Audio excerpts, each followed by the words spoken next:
coming up with and thinking about what are all the what ifs, what are all the conversations that if we don't have them, have the ability to undermine all of the work and trust and the things that we've built up within our family. And again, I'll go back and say with the employees as well. Most family-owned businesses, we think of our employees as family, and that's makes a big difference. And so you really want to be doing those things. I remember years ago, and I'll share this. I was new in the business and lacked confidence in what I was doing. And I made a mistake. I screwed up with a client, something went wrong. And I made the very immature mistake of blaming it on my team. And when I did that, somebody overheard me do it. And they sat me down in the office, and they had been around as admin for the family for longer than I was involved in the business. And she sat me down with the door closed and read me the riot act. And I was like, it was a very maturing moment for me because I made sure that it never, ever happened again. And it took me a while to regain that trust. And so it's really important that these conversations and how you do things, and like in our team, what do we say? It's okay to come to the team with egg on your face. It's okay to make mistakes, but own it. So I appreciate what you're saying. Any other stories that pop into your mind about, families where they surprise you with the good work that they're doing? And and it may be an example of, some of the things that they were doing proactively that jump in your mind. Anything come to mind? I'll jump. One family in particular was so keen on the idea of people staying connected. And they made it a commitment, and they grew. They were not a tiny family in G1, but they grew and they grew, and they were all over the place. Most were in the United States. Everyone spoke English as a first language. That made things a little easier. But they decided they'd have a family newsletter that it wasn't about the business particularly. It touched on public news about the business, fun things. But what mattered was that if you had some news to share, you were invited to share it. And one of the older members of the family took responsibility for distributing this. I can't recall now, 3 or 4 times a year, maybe something like that. And it was not fancy, but the younger kids, as soon as they were able to read, it's like, oh, okay, here it comes. And it brought them into the idea of we are a family. And they had a family business that had the family name in it.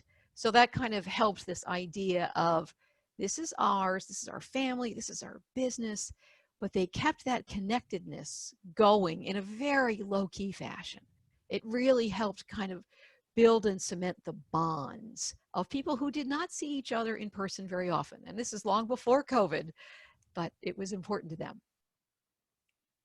That's a great story, Jane. And to that point, when I facilitate family meetings, one of the first things that I like to do in family meetings is to go around the table and encourage each participant at the meeting to share some news of what has happened in their lives or their children or their grandchildren's lives that the other family members might not necessarily know about, or perhaps to go into more detail and more depth about things that people do know about. So in a family meeting that I facilitated right before COVID happened, it was actually in February, we went around the table and people not only they started off talking about the charity work they're doing or what's doing with their kids and grandkids, but then they got into some deep, dark stuff. They started talking about what they're afraid of and what's stressing them out. And that encouraged other people to talk about what was stressing them out. And it turned into this beautiful bonding moment among a family that surely loves each other. They don't talk all that often. They're on They're in different time zones, but they were able to really bond over things that they hadn't expected to talk about. The meeting was ostensibly to talk about something very specific about the family business, and it turned into a much deeper connecting moment for everyone. That's great. It's, Susan, we're going to talk some more about, family meetings and why they should be facilitated. And so in a second, but we just finished a facilitated family meeting, and it was really unique. You'll appreciate this. The family across the board, except for 2 people who voted to say yes, and everybody just said, okay. They were so afraid of this family meeting. They did not want to do it. It was the very first time. And it was like, when we walked to where the family was on the day when we got everybody together, it felt like we were death coming to see them. It was so extreme, and so what was amazing is one of the things that we wanted to do was introduce the business to the kids.